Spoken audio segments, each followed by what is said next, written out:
Inalmahan ni Dominic Roque ang mga mapaniraan niyang pahayag ng entertainment vlogger na si Christy Fermin kasunod ng breakup nila ni Bea Alonzo. Itinanggi ng aktor ang mga malisyosong pasaring na nagdawit pa ng dalawang politiko. May report si Aubrey Caramper. Binasag na ni Dominic Roque ang kanyang pananahimik kaugnay ng mga naglalabasang issue matapos ang hiwalayan nila ng ex-fiancé na si Bea Alonzo.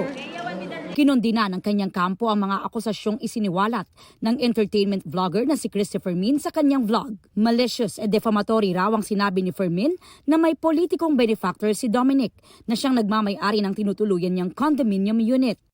Idinawit daw si Dapitan City Mayor Bullet Halushos na matagal na niyang kaibigan at may-ari ng inuupahan niyang unit. Nahihiya raw si Dominic at humihingi siya ng paumanhin kay Mayor Bullet at sa pamilya nito.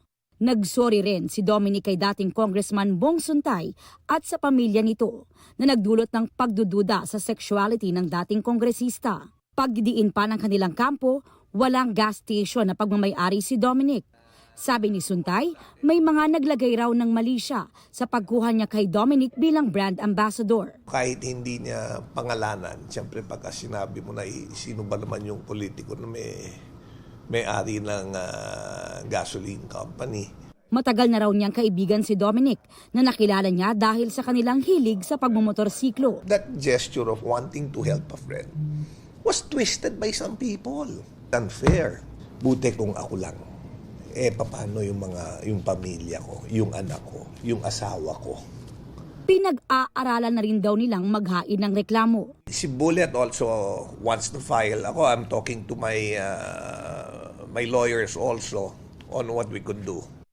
Alam daw ni Dominic bilang isang celebrity, open to public discussion ang kanyang buhay. Pero lumagpas daw ng hangganan ng protected free speech si Fermin at sinadyang magdulot ng pinsala sa integridad at dangal ng mga apektadong individual.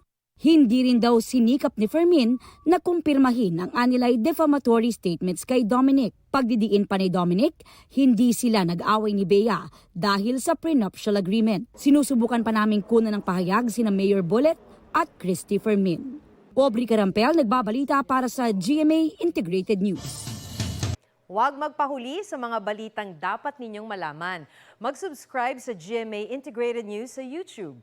Sa mga kapuso abroad, subaybayan nyo kami sa GMA Pinoy TV at sa www.gmanews.tv.